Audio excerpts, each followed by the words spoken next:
नमस्कार किसान भाइयों। आपने बहुत सारी ऐसी बातें सुनी होगी। एग्रीकल्चर में कोई भी फसल को वृद्धि विकास के लिए नॉर्मली पोषण दिया जाता है। पोषण में ये होता है कि आप nitrogen, phosphorus, potash, calcium, magnesium, sulphur और माइक्रोन्यूट्रिएंट जैसे कि zinc, copper, ferrous, boron, manganese, molybdenum लगभग 11-12 न्यूट्रिएंट हम देते हैं। बाकी के न्यूट्रिएंट कुदरती तौर पे पानी में से, अशुद्धि में से, जमीन में से मिल जाते हैं, जो बहुत ही माइक्रो टू माइक्रो में चाहिए। तो ये पोषक तत्व ही देते हैं और वृद्धि विकास नॉर्मली होता है। लेकिन आजकल ये पोषक तत्वों को छोड़ के और एक चीज हम देते हैं और वो है बायोस्टिम्युलेंट। बायोस्टिम्युलेंट बहुत सारे होते हैं, जैसे कि ह्यूमिक और उसके पदार्थ, ह्यूमिक सब्सटेंस जिसको बोलते हैं। दूसरे है सीविड एक्सट्रैक्ट, तीसरे है एमिनो एसिड, चौथा होता है कि बैक्टीरियल बेस्ड बायोस्टिम्युलेंट जैसे कि एजोस्पाइरिलम वगैरह। उसके साथ ही साथ में इनऑर्गेनिक कंपाउंड जैसे कि सिलिकॉन, ऐसे अलग अलग तरह के बायोस्टिम्युलेंट हम पौधे को देते हैं। लेकिन इसकी जरूरत क्यों पड़ती है? आज एक भी खेत ऐसा नहीं है जहां पे किसान एक सीजन में कम से कम एक बार ह्यूमिक एसिड ना देता हो। तो ऐसी क्या जरूरत आन पड़ी और इसका इंपॉर्टेंस क्या है? नहीं देने से क्या होता है और देने से क्या होता है? वो सब क्वेश्चन, वो सब प्रश्न किसान के दिमाग में रहते हैं, क्योंकि किसान को उसके लिए खर्चा करना पड़ता है और साथ ही साथ में ये प्रॉब्लम भी रहता है कि कौन सा ह्यूमिक सही है, कौन सा ह्यूमिक गलत है, कौन सा बायोस्टिमुलेंट सही है, कौन सा बायोस्टिमुलेंट गलत है। तो किसान भाइयों, आज से हम शुरू कर रहे हैं बायोस्टिमुलेंट पे एक पूरी सीरीज, जो सीरीज में हम एक एक करके सब बायोस्टिमुलेंट का उपयोग, उसका रोल, उसका ऑल्टरनेटिव और उसकी मात्रा कब, कैसे, कहाँ पे दी जाती है, कहाँ पे नहीं देनी चाहिए, क्यों देनी चाहिए, वो सब प्रश्नों के उत्तर आपके साथ शेयर करेंगे। उसके लिए आपने अभी तक हमारे ये YouTube चैनल को सब्सक्राइब नहीं किया है तो पहले कर लीजिए। दूसरा, बेल आइकॉन पे दबा के रखिए ताकि दूसरा जो टॉपिक आएगा इसी सब्जेक्ट मैटर पे वो आपके पास पहले आ जाए। और लास्ट में आप उसमें कमेंट वगैरह डाल के रखिए ताकि आपकी कमेंट से हमको पता चले कि ये हम सही जा रहे हैं या तो उसमें कुछ बदलाव की आवश्यकता है। तो किसान भाइयों, इसको लाइक करना भी मत भूलना। शुरू करते हैं ह्यूमिक से। ह्यूमिक एसिड एक द्रव्य नहीं है। ह्यूमिक एसिड एक्चुअली में बहुत सारे द्रव्य का मिश्रण होता है। लेकिन आजकल टेक्नोलॉजी इतनी बढ़ गई है कि आपको अलग भी मिल सकते हैं, कंबाइन भी मिल सकते हैं और 2-3 बायोस्टिमुलेंट कंबाइन भी मिलते हैं। लेकिन अभी हम बात करेंगे ह्यूमिक एसिड की। ह्यूमिक और उसके पदार्थ कैसे बनते हैं? कुदरती तौर पे जो भी कूड़ा कचरा होता है, मतलब वो वानस्पतिक कचरा हो या प्राणीजन्य कचरा हो, वो कोई भी कचरा हो, जब उसको फेंक दिया जाता है तब वो कुछ स्पीड में तो कुछ धीरे धीरे डिकम्पोज होता है। डिकम्पोज का मतलब ये होता है कि वो कुदरत में उसको कुछ बैक्टीरिया, कुछ फंगस वगैरह खाते हैं और खाते खाते उसका स्वरूप बदलते रहते हैं। जैसे कि मान लो कि आपके खेत में पूर्व की कोई फसल है, मानो कि धान है या तो कपास है या तो केला है। वो धान के कुछ पत्ते और कुछ केले के पत्ते या तो सड़ा गला हुआ कोई भी कचरा जमीन में पड़ा, वो धीरे धीरे बैक्टीरियल एक्शन से धीरे धीरे सड़ेगा और सड़ने के बाद उसमें अलग अलग द्रव्य अलग अलग होंगे। जैसे कि पहला द्रव्य जो होता है वो उसमें प्रोटीन होता है। प्रोटीन को खा के बैक्टीरिया और फंगस बड़े होते हैं, तो प्रोटीन उसमें नहीं रहता, रह जाता है ऑयल और कार्बोहाइड्रेट। ऑयल का भी एनर्जी सोर्स में उपयोग कर लेते हैं, ये बैक्टीरिया उसको खा जाते हैं तो वो भी नहीं रहता। लास्ट में बनता है कार्बोहाइड्रेट। कार्बोहाइड्रेट में सिंपल स्वरूप है ग्लूकोज और फ्रुक्टोज और उसके साथ साथ स्टार्च होते हैं, तो उसको भी खा जाते हैं। बाकी क्या बचता है? तो कि हाईली स्ट्रेंथन, मतलब कि एक ताकत वाला पदार्थ होता है लिग्निन, बराबर, सेल्यूलोज, वो थोड़े ताकतवर होते हैं जो वनस्पति को मजबूती देते हैं।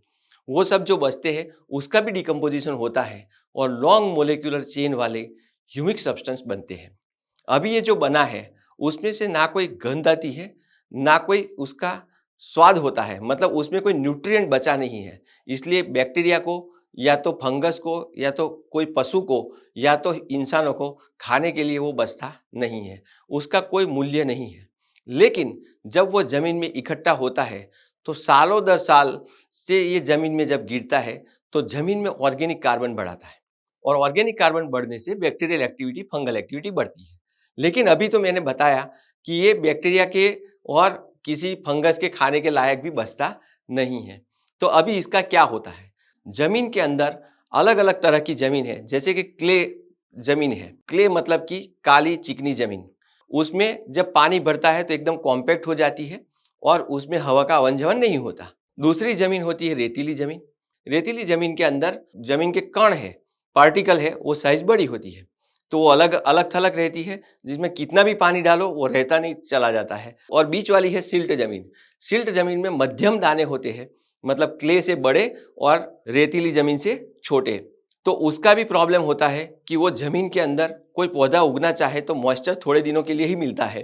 तो मॉइस्चर का पहला पार्ट आता है कि जब ये ऑर्गेनिक मैटर पूरी सड़ गल के ह्यूमिक सब्सटेंस में कन्वर्ट होती है, डार्क ब्राउन कलर का मैटर होता है, वो मैटर जमीन में मिल के सॉइल एग्रीगेट बनाता है। जो सॉइल एग्रीगेट जो होते हैं वो जमीन को, पौधे को उगने के लायक बनाते हैं। सॉइल एग्रीगेट का मतलब है कि पार्टिकल सब मिलके एक जगह पे बंध जाते हैं, दूसरी जगह पे बन जाते हैं, ऐसे एक एग्रीगेशन होता है। एग्रीगेशन के कारण जड़ों की व्यवस्था होती है, जड़ आराम से ज़मीन में जाती है। दूसरा क्या होता है कि जड़ों को लेटरली फैलने का मौका मिलता है। तीसरा, ज़मीन का बंधारण सुधरता है, चाहे रेतीली ज़मीन हो, चाहे बहुत ही काली भारी चिकनी ज़मीन हो। काली भारी चिकनी ज़मीन में हवा का आवन-जावन बढ़ता है ये सॉइल ऑर्गेनिक से।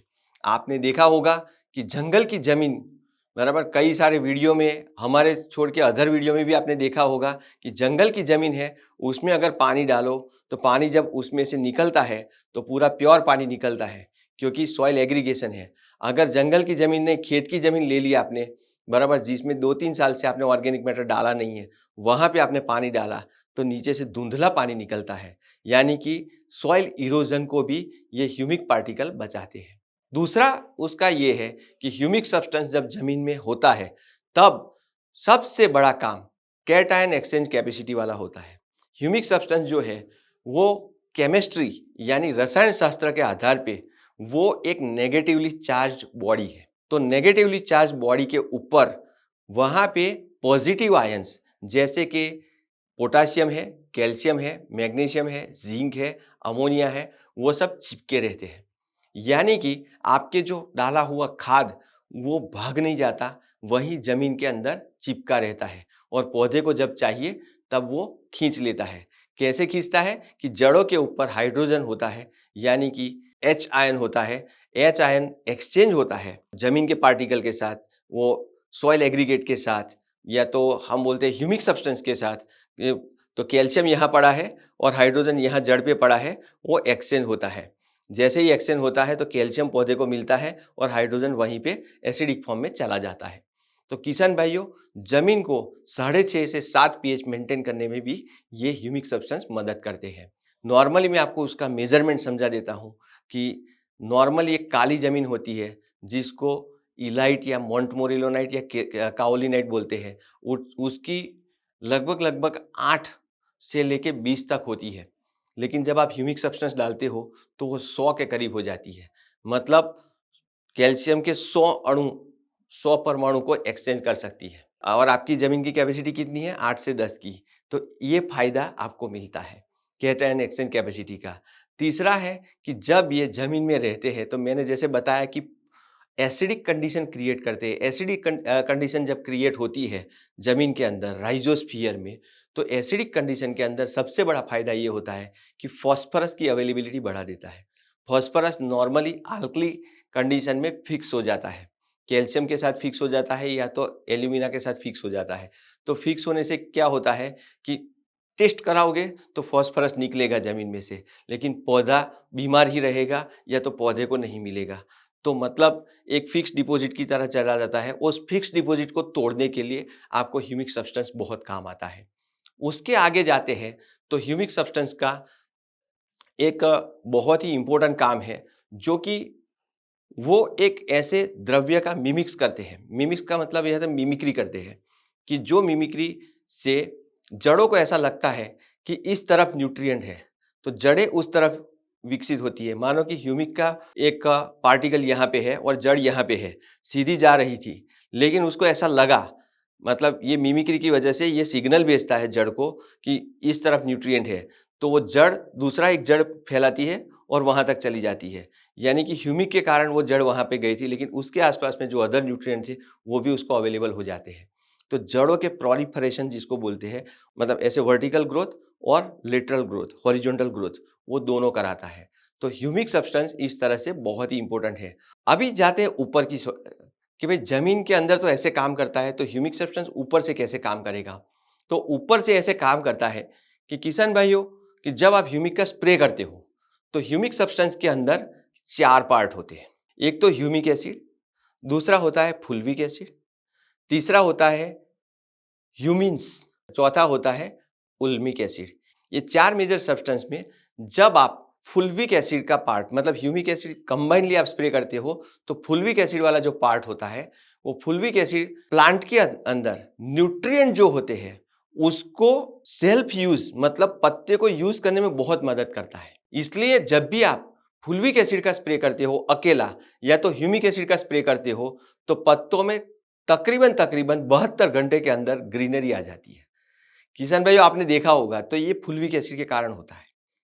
ह्यूमिक एसिड क्या करता है कि ह्यूमिक एसिड है ना, एक वॉल बनाता है, उस वॉल से, और दूसरा एक है स्टोमेटल एक्टिविटी को रेगुलेट करता है।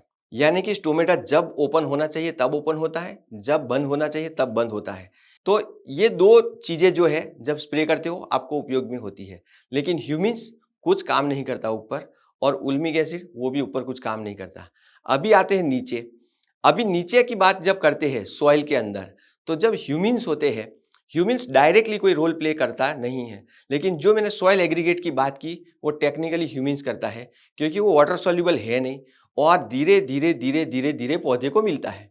यानी कि उसको मिलने के लिए 2, 3, 5 साल भी लगते हैं, क्योंकि वो धीरे धीरे धीरे धीरे धीरे टूटता है, छोटे छोटे मोलिक्यूल बनते हैं, उसमें से ह्यूमिक बनता है, उसमें से फुल्विक बनता है, उसमें से उल्मिक बनता है, और फिर उसको लेते हैं। लेकिन वो खुद सॉइल एग्रीगेट बनाता है, और उसके आगे जाते हैं उल्मिक एसिड। उल्मिक एसिड एक ऐसा मॉलिक्यूल है, वो इंटरमीडिएट है, ना तो ह्यूमिन्स है, ना तो वो फुल्विक है या तो ह्यूमिक है।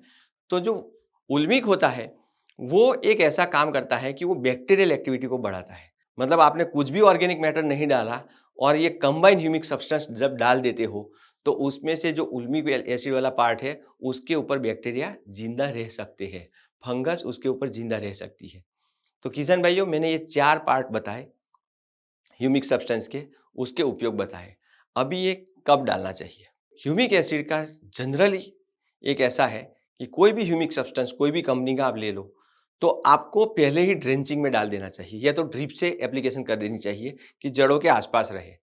आपको प्लांट पौधा रोपण के बाद या तो बीज लगाने के बाद पहले जड़ बढ़ती है, तो जड़ों का अच्छे विकास के लिए शुरुआत की अवस्था में दे देना चाहिए।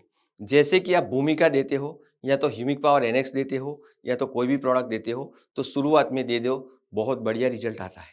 दूसरा चरण कब दे सकते हो कि पौधे को जब सबसे ज़्यादा पोषक तत्वों की आवश्यकता होती है। पौधे को सबसे ज़्यादा पोषक तत्वों की आवश्यकता कब होती है? और मल्टीपल पोषक तत्वों की आवश्यकता होती है। जैसे कि फ्लावरिंग स्टार्ट हो गया है और फ्लावरिंग से फ्रूटिंग की अवस्था है। जैसे अभी कपास लगाया है आपने, तो कपास के अंदर लगभग 30 दिनों से लेके 65-70 दिनों तक फ्लावरिंग, फ्रूटिंग दोनों साथ में चलता है। वृद्धि विकास भी चलता है, फूल भी आते हैं, कली भी आती है, और साथ-साथ में फल बनना भी शुरू हो जाता है। तो ये जब कंबाइंड प्रोसेस चलती है, तो ज़मीन में से ज़्यादा पोषक तत्व प्लांट उठाता है, और तभी जड़ें तंदुरुस्त रहनी चाहिए। जो आपने फर्टिलाइज़र डाला है वो 100% पौधे को मिलना चाहिए। तो आपको मैंने जैसे पहले बताया कि आपको शुरुआती अवस्था में ड्रेंचिंग के स्वरूप में, ड्रिप के स्वरूप में, या तो दानेदार स्वरूप में शुरुआत में देना चाहिए, और दूसरा अभी यानी कि जो मैं बात कर रहा हूँ 30 दिनों से लेकर 45 दिनों के आसपास देना चाहिए। तो ये 2 स्टेजेज़ है। नॉर्मली क्रॉप की आयु के आधार पे स्टार्ट की अवस्था से लेकर फ्लावरिंग की अवस्था अलग-अलग होती है। ये अगर बात सोयाबीन की करें, तो सोयाबीन में ये कंबाइंड प्रोसेस वो 90 से 100 दिनों में पकने वाली फसल है, तो ये प्रोसेस लगभग 25 दिनों के आसपास में शुरू हो जाती है, जो 30-35 दिनों तक चलती है। फूल से फलियाँ आनी शुरू होती है, तो आप उसको भी आप 25 दिनों से लेके 45 दिनों के बीच में एक दूसरा डोज़ डाल सकते हो। किशन भाइयों, कहने की बात यह है कि क्रिटिकल अवस्था में आपको देना चाहिए।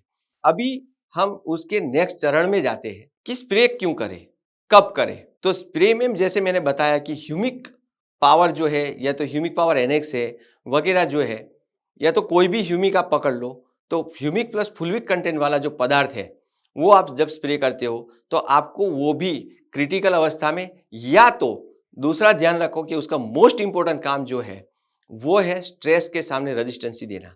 यानी कि मैं आपको समझाता हूं कि मॉनसून अभी खरीफ की फसल आपने लगाई होगी, खरीफ चल रहा है। दो चांस है जो पौधे को स्ट्रेस आता है। पहला चांस ऐसा होता है, आपके एरिया में बहुत बारिश हो गई, लगातार 4-5 दिन से बारिश हो रही है, पानी भर गया है, बराबर। पानी भर गया मतलब जमीन के अंदर से हवा का आवन जावन बंद हो गया है, ऑक्सीजन की मात्रा इधर उधर हो गई है। अभी पौधा धीरे धीरे बढ़ कर रहा है, थोड़ा पीला भी पड़ने लगा है, और अभी बादल खुले हैं। बादल खुलने के बाद पौधे को ज्यादा से ज्यादा पानी चाहिए, वो ले नहीं रहा है। तो उस संजोगों में आप ह्यूमिक प्लस फुल्विक का स्प्रे कर सकते हो। ये स्प्रे करने से क्या होगा, तो जो स्ट्रेस हुआ है वो स्ट्रेस के कारण पौधा मुरझा रहा है, उसमें से रिकवर आ जाएगा। क्योंकि ह्यूमिक एसिड और फुल्विक एसिड के कंबाइन जो काम है कि स्टोमेटल एक्टिविटी को बढ़ाना, न्यूट्रिएंट का ऊपर से उपयोग करवाना, और साथ ही साथ में तीसरा काम आता है कि स्ट्रेस के सामने रेजिस्टेंसी देना, क्योंकि उसके ऊपर एक परत बनाता है। तो ये सब काम के कारण पौधा रेजिस्टेंसी मतलब क्लाइमेट के सामने जो स्ट्रेस आता है उसके सामने काम करने लगता है। और जब जमीन के अंदर पानी निकल जाए, एग्रीगेट बन जाए, हवा का आवन जावन शुरू हो जाए, तो जड़ें थोड़ी सी मरती है। तो उस टाइम पे आप जमीन में ड्रिप से या तो दानेदार स्वरूप में डाल दो, तो नई जड़ें फटाफट फटाफट विकसित होना शुरू हो जाएगी। किसान भाइयों, और भी मैं एक चेतावनी देना चाहता हूं कि जो किसान भाई हर साल ऑर्गेनिक मैटर का प्रयोग नहीं कर सकते, उनको ये मस्ट एंड शुड करना है। लेकिन जो किसान भाई हर साल ऑर्गेनिक मैटर, कोई ना कोई ऑर्गेनिक मैटर पदार्थ, कोई भी मतलब कि सड़ा गला हुआ गोबर डालते हैं, या तो नीम की खली वगैरह बहुत ज़्यादा मात्रा में डालते हैं, या तो ग्रीन मैन्योरिंग करते हैं, उनके लिए लागू नहीं होता है। सबको ये करने की ज़रूरत नहीं होती है, क्योंकि ज़मीन में ऑलरेडी होता है, तो उनको स्प्रे से भी काम चल सकता है। अभी थोड़ा टेक्निकल मैटर में थोड़ा बताऊंगा, आप बने रहेंगे तो आपको फायदा हो सकता है, क्योंकि ये बहुत ही इंपॉर्टेंट है आपको जानना। केमिस्ट्री के आधार पे, जैविक तंत्र के आधार पे दो आधार है ये। मैंने जैसे बताया कि ह्यूमिक सब्सटेंस आखिर है क्या। ह्यूमिक सब्सटेंस आखिर में तो वनस्पति का या तो कोई एनिमल का, यानी जमीन में आपके केंचुए हैं वो जब मर जाते हैं, कोई इंसेक्ट है वो मर जाते हैं, गोजालट वगैरह जो जमीन में है वो मर जाती है, बराबर।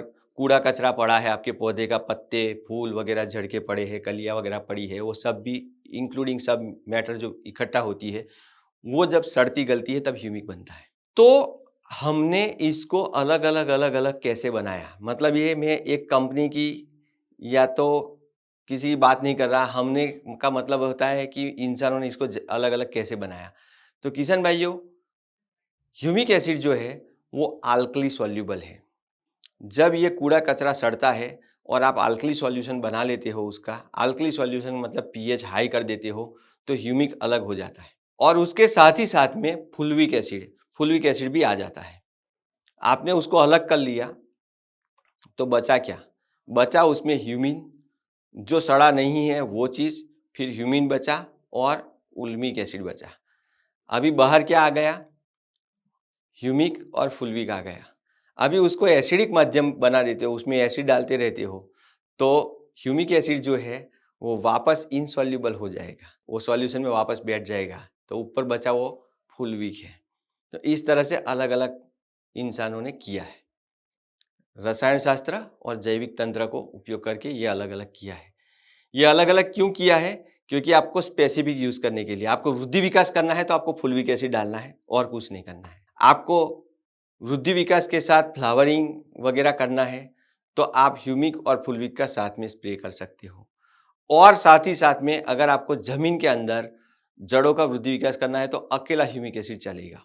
टेक्निकली ये दो द्रव्य सबसे ज्यादा बायो एक्टिव है, फुल्विक और ह्यूमिक। और उसके बाद क्या आता है? ह्यूमिन और उल्मिक एसिड। वो इतने बायो एक्टिव नहीं है, वो जमीन में जाके धीरे धीरे धीरे काम करते हैं।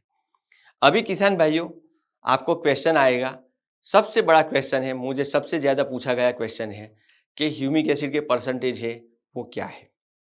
ह्यूमिक एसिड के जो परसेंटेज होते हैं वो टेक्निकली आप 100% कोई अच्छी सी लेबोरेटरी में अलग ह्यूमिक एसिड कर लेते हो तो ज़्यादा से ज़्यादा 60 से 65% उसमें ह्यूमिक एसिड आता है। उसके बाद लगभग लगभग 8 से लेके 12% पोटास आता है।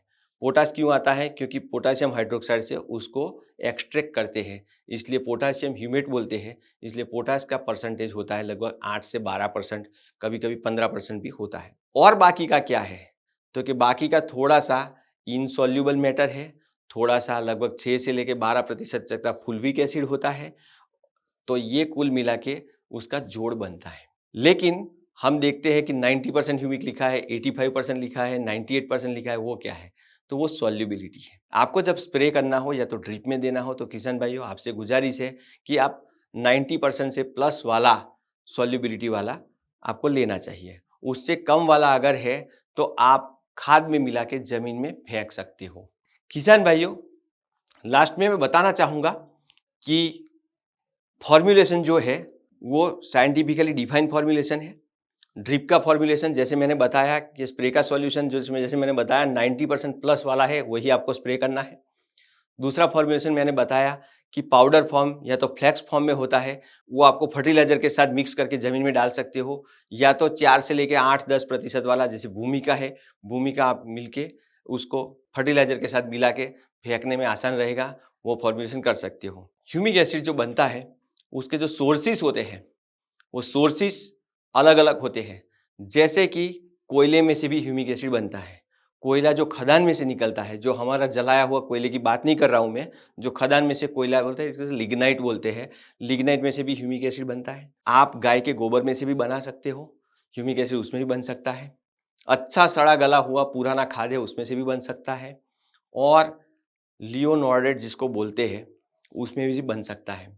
ह्यूमिक एसिड जंगल में, पहाड़ों पे जो वनस्पति उगती है उसके ऊपर जो वनस्पति उगी है, बारिश होने के बाद वो वनस्पति के कुछ अवशेष वो इकट्ठा होते हैं खाई में। जैसे कि ऐसे दो पहाड़ है तो बीच में इकट्ठा होते हैं, वहाँ साल दर साल इकट्ठा होते रहते हैं, सड़ते गलते रहते हैं।